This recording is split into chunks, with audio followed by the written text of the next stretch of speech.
Seja bem-vindo ao canal Sermões Expositivos de Romanos a Apocalipse. Graça e paz da parte do nosso Senhor Jesus Cristo, amém? Amém.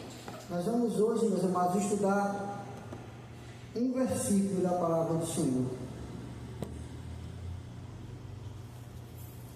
Apenas um versículo.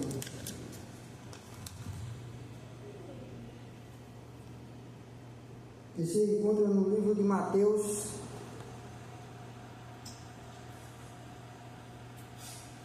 capítulo 1, versículo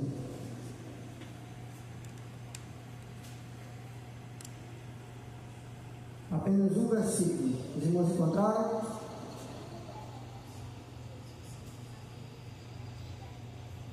Diz assim a palavra do Senhor: o livro da geração de Jesus Cristo, filho de Davi, filho de Abraão. Amém? Apenas um versículo, mas esse versículo, meus amados, esse estudo que eu vou trazer para os irmãos, eu fui muito edificado. Espero que os irmãos também sejam assim, da mesma forma. Livro da geração, aí tem Jesus Cristo, Davi e Abraão. Meus irmãos, a palavra livro de geração, no grego, Genesios, remete diretamente a Gênesis. Essa expressão aparece em Gênesis capítulo 2, versículo 4, que diz assim: estas são as gerações dos céus e da terra.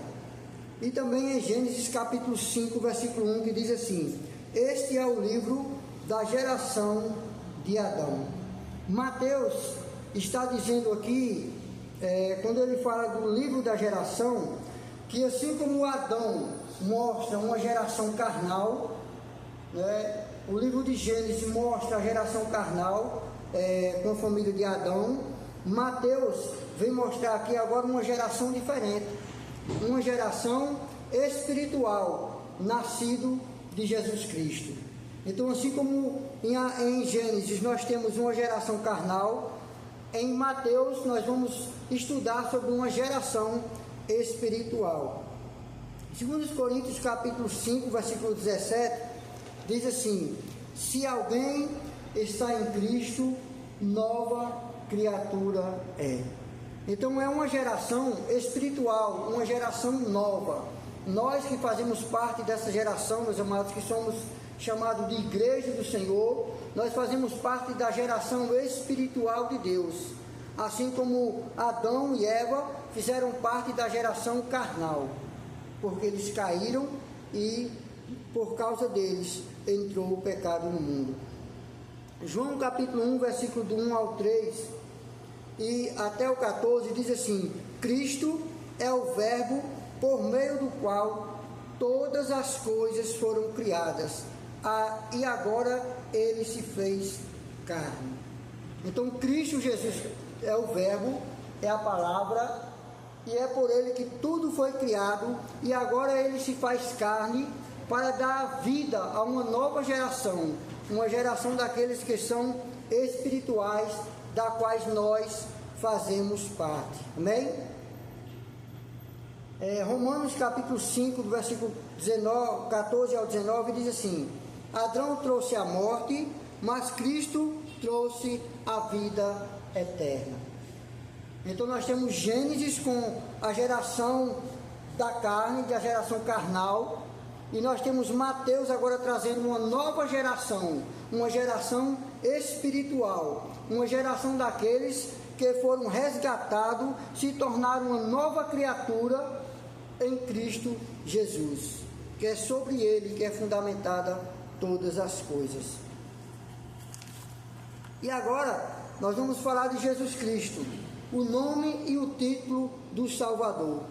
O nome de Jesus vem do hebraico Yeshua, que significa Senhor é Salvador. O título Cristo vem do grego Cristo, tradução de Machia ou Messias ungido. Então Jesus Cristo, meus amados, ele aqui, como nós vamos ver, é o livro da geração, Jesus Cristo, filho de Davi, filho de Abraão. Então o nome Jesus Cristo significa salvação. O Emanuel, um Deus conosco, aquele que veio trazer para nós assim a vida nova, uma nova vida em Cristo. É nele que nós somos uma nova criatura, é nele que nós temos que andar no Espírito, é por ele que nós temos acesso a essa salvação. Então Jesus Cristo é tudo isso. Lá em Isaías capítulo 7, versículo 14, diz assim: chamarás o seu nome Emanuel, que quer dizer Deus conosco. O Antigo Testamento já tratava Jesus como esse Messias que iria vir e iria trazer essa nova geração espiritual para as nossas vidas. Então nós que temos o privilégio de hoje estarmos vivos e o privilégio de hoje podermos dizer que somos salvos em Cristo Jesus, nós fazemos parte em Cristo dessa nova geração espiritual. Lucas capítulo 2, 11 diz assim: hoje vos nasceu o Salvador, que é Cristo, o Senhor. E Atos capítulo 4, versículo 12 diz: em nenhum outro há salvação. Jesus Cristo, pelo qual tudo subsiste, foi criado por ele, ele é o sustentador de todas as coisas e ele é o autor e consumador da nossa salvação. É nele que nós vivemos em espírito, é por ele que nós estamos aqui esta noite, é ele que nos dá a certeza da salvação, é ele que nos sustenta, porque nós, meus amados, por nossas forças, nós não tínhamos condição de chegar até Jesus. Não há mérito nenhum no homem de poder dizer: hoje eu sou de Cristo e sou salvo por Cristo. Jesus Cristo, esse nome, ele nos resgatou do lamaçal do pecado e nos amou nós ainda em pecados. Eu sempre gosto de frisar isso, que Jesus Cristo, ele nos amou nós ainda em pecador. Jesus não é apenas um nome histórico, mas o nome que revela a missão dele: trazer salvação e reinar como ungido de Deus. Meus amados, Jesus ele é tão maravilhoso e Jesus ele gravou tanto um marco na humanidade, que eu te digo o seguinte: hoje é dia 5, não é isso? 5 de novembro de 2025. Por que hoje é 5 de novembro? Por causa do nascimento de Jesus Cristo. Vocês sabiam disso? Que hoje é 5 de novembro, porque Jesus nasceu e a partir dele para trás houve um tempo e dele para aqui houve outro tempo. Quando nós falamos que hoje é 5 de novembro de 2025, nós estamos dizendo que é essa data aproximadamente que nasceu o Filho de Deus, Jesus Cristo, homem. E esse nome que ele traz, o Salvador, o Emanuel, um Deus conosco, esse nome, meus amados, ele é muito importante para nossa vida, porque nós estamos nesse nome, nós dependemos deste nome, nós vivemos por esse nome. É por ele, é dele, por ele, para ele são todas as coisas. Amém? Então nós vimos a geração, e nós agora fazemos parte de uma nova geração. Nós vimos Jesus Cristo, o nome pelo qual nós devemos ser salvos. E eu quero frisar bem que não há outro nome na terra capaz de levar o homem à salvação, só o nome de Jesus Cristo. E agora nós vamos falar sobre o filho de Davi, o rei prometido. Ao chamá-lo de filho de Davi, Mateus apresenta Jesus com o cumprimento da promessa messiânica do trono eterno. Jesus, ele é tido também, Davi que representa o rei, e Jesus é tido como o rei eterno. O reinado que Jesus veio estabelecer aqui na terra e vem estabelecer ainda no milênio é um reino eterno. Hoje nós vivemos um reino espiritual, porque o reino dele não é deste mundo, mas haverá o dia em que Jesus vai descer aqui e vai estabelecer o seu reino em um novo céu e em uma nova terra, e o reino dele é eterno, porque Jesus, ele representa o rei eterno, nosso rei. Amém? Nós somos seus súditos, nós somos seus servos, nós somos aquele que um dia o aceitou como Senhor e Salvador de nossas vidas. Então ele é o rei prometido por Deus. 2 Samuel, capítulo 7, do 12 ao 16, eu não estou lendo para esse estudo não se estender demais. Diz assim: Deus promete a Davi que levantará um descendente cujo reino jamais terá fim.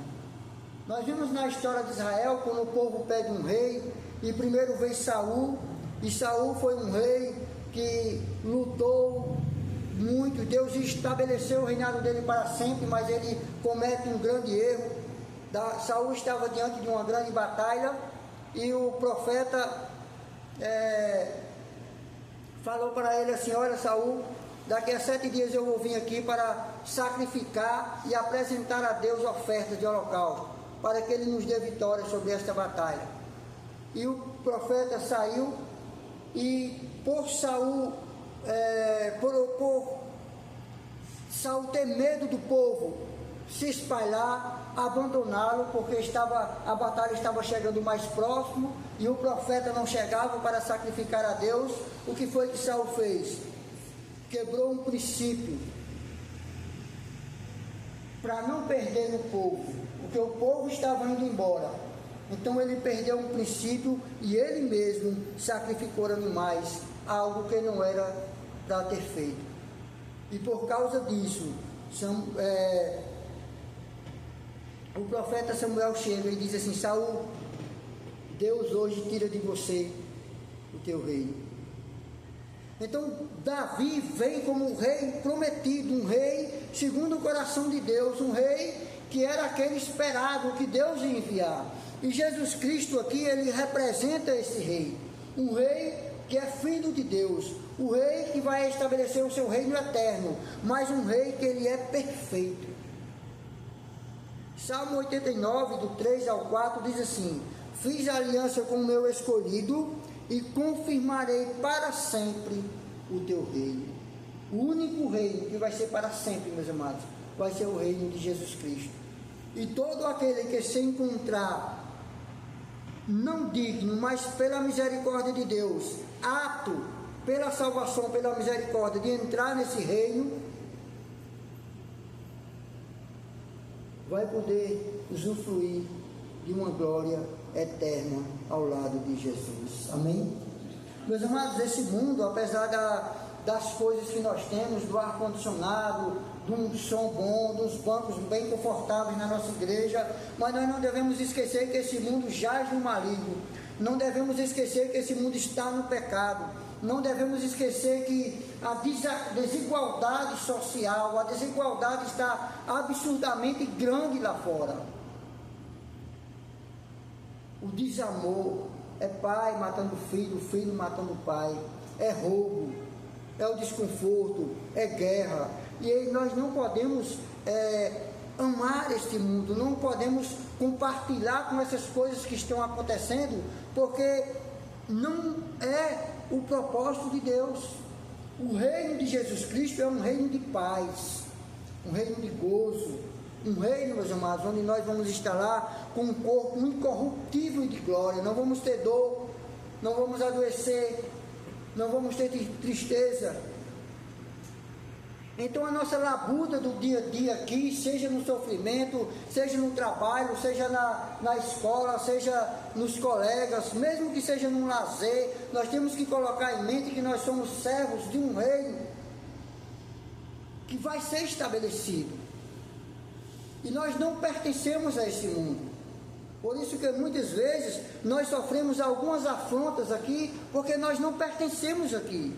O nosso rei se chama Jesus, e ele vai vir estabelecer o reino dele aqui na terra. Mas para que ele venha estabelecer o seu reino aqui, ele vai ter que mudar um novo céu e uma nova terra, porque esse céu e essa terra está corrompido, e ele não vai reinar em um mundo corrompido. Isaías capítulo 9, do 6 ao 7, diz assim: o governo está sobre os seus ombros, sobre o trono de Davi, no meu reino. Então o governo está sobre os ombros dele.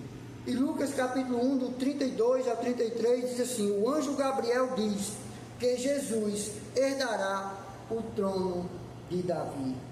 Jesus Cristo, meus amados, ele veio cumprir a lei. Jesus Cristo veio cumprir tudo aquilo que era necessário para que o seu reinado iniciasse. Hoje nós vivemos esse reino. Hoje nós vivemos um reino espiritual. Hoje quando nós aceitamos a Jesus, nós passamos a participar ou a pertencer a esse reino. Por isso que aqui na terra nós muitas vezes sofremos aflições, sofremos tribulações. E felizes aqueles por sofrer tribulação ou aflição pelo nome de Jesus. E quando é que você sofre isso? Eu sofro isso quando eu vou fazer uma coisa que é correta, que o mundo não aceita. Eu sofro isso quando eu digo não para a mentira. Eu sofro isso quando eu chego a um lugar e mostro um comportamento padrão bíblico, que é esse padrão aqui da palavra do Senhor. Aí eu mostro que o reino dele está em minha vida. Então Jesus é esse rei.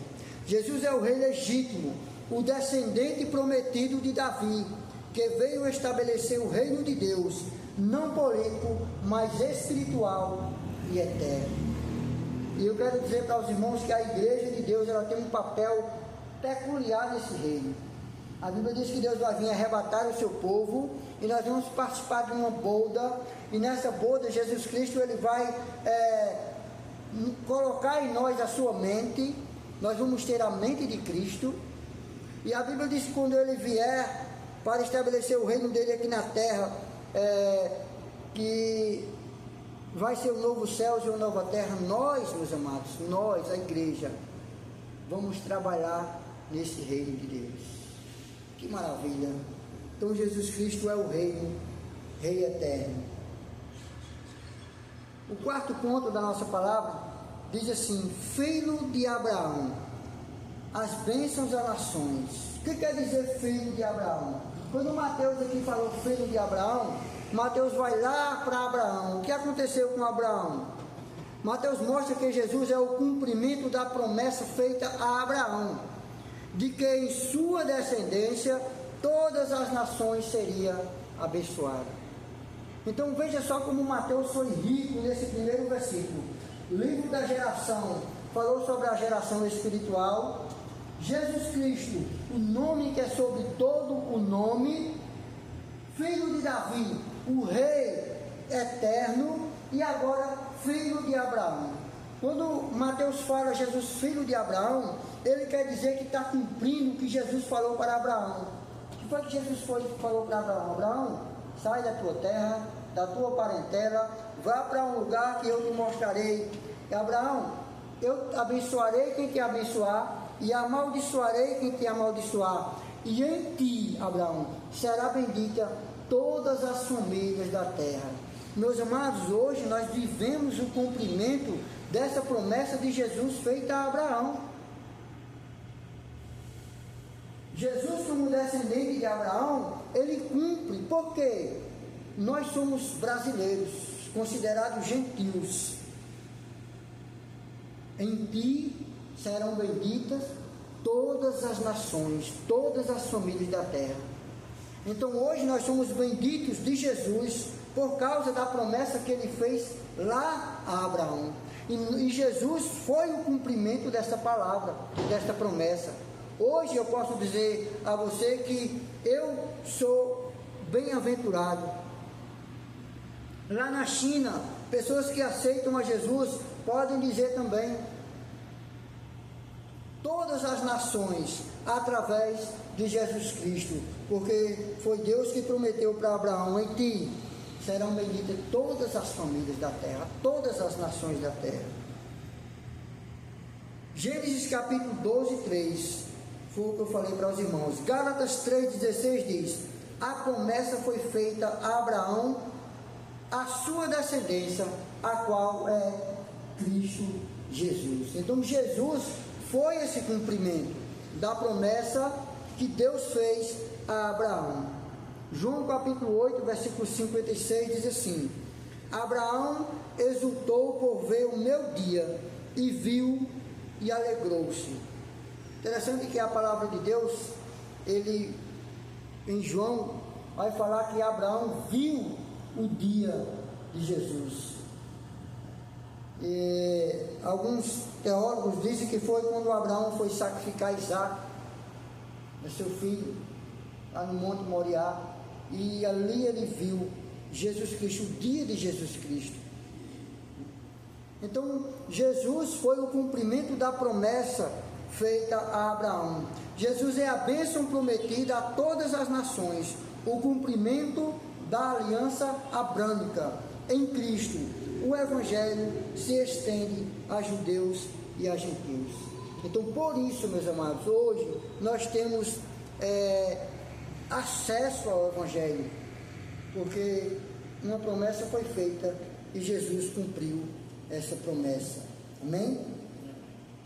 Quinto ponto e último: a unidade da promessa, de Gênesis a Mateus. Mateus 1:1 conecta todas as histórias bíblicas em uma única linha de redenção.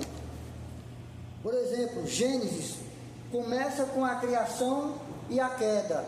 Abraão recebe a promessa da bênção, Davi recebe a promessa do reino, e Jesus cumpre ambas. Ele é o rei e é o redentor.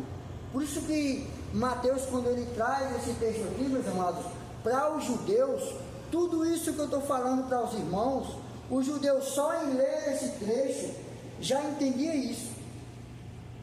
Quando ele fala livro da geração, quando ele fala Jesus Cristo, quando ele fala filho de Davi, quando ele fala filho de Abraão, os judeus já entendiam tudo isso que eu terminei de falar para os irmãos. Isaías capítulo 11, versículo 1 diz assim: do trono de Jessé sairá um rebento. Jeremias capítulo 23, verso 5 diz assim: levantarei a Davi um renovo justo. Tudo promessas acerca de Jesus Cristo, o nome que é sobre todo nome, o nome que está acima de todos, o nome pelo qual importa que nós sejamos salvos. Mateus capítulo 28, do 18 ao 20 diz assim: o rei prometido agora envia os discípulos a todas as nações. Meus amados, é interessante que para o cumprimento da promessa que Deus fez a Abraão, que Jesus é o cumprimento, para o cumprimento da promessa que Deus fez em Davi como rei, Jesus sendo o cumprimento, foi necessário que Jesus morresse e padecesse numa cruz. Veja que Jesus ele conquistou tudo isso morrendo numa cruz. Nós não podemos ver o Evangelho como uma porta de escape para nossas vidas. Não podemos ver o Evangelho como algo de venha para o Evangelho que você vai enricar, que você não vai adoecer mais, que você não vai passar mais por problemas, que você não vai ter mais nenhuma dívida. Não. Jesus conquistou todas as promessas bíblicas, seja feita a Davi, a Abraão, através da sua morte de cruz. O que é que nós devemos aprender com isso? Que no mundo podemos ter aflições, mas vamos ter bom ânimo, porque a esperança que nos deu foi Ele de um mundo, de uma vida após essa, que há um arrebatamento, e que esse arrebatamento vai tirar de nós toda tristeza, toda dor, toda amargura, toda enfermidade, todo cansaço, toda mentira, e nós vamos receber um corpo incorruptível, porque Jesus cumpriu tudo isso na cruz para me salvar e para salvar você. Por isso, meus amados, que nós devemos transmitir essa palavra às outras pessoas que não conhecem Jesus, para que elas entendam que o sacrifício de Jesus valeu a pena. E nós um dia vamos poder também dizer assim: ei, valeu a pena esperar, valeu a pena andar nesse caminho, valeu a pena andar contra o mundo, valeu a pena dizer não à mentira, valeu a pena dizer não ao roubo, valeu a pena construir uma família no mundo em que a família não tem mais valor. Nós vamos dizer: valeu a pena, porque o reino dele é assim. E para concluir, meus amados, o primeiro versículo de Mateus é uma chave teológica que abre o Novo Testamento. Deus cumpriu o que prometeu a Abraão, a Davi, enviado por Jesus Cristo. O Evangelho não é o início de uma nova religião, mas o cumprimento da história da redenção, iniciada lá em Gênesis, porque todas quantas promessas há de Deus são nele sim, e por ele o amém, para a glória de Deus. 2 Coríntios 1:20.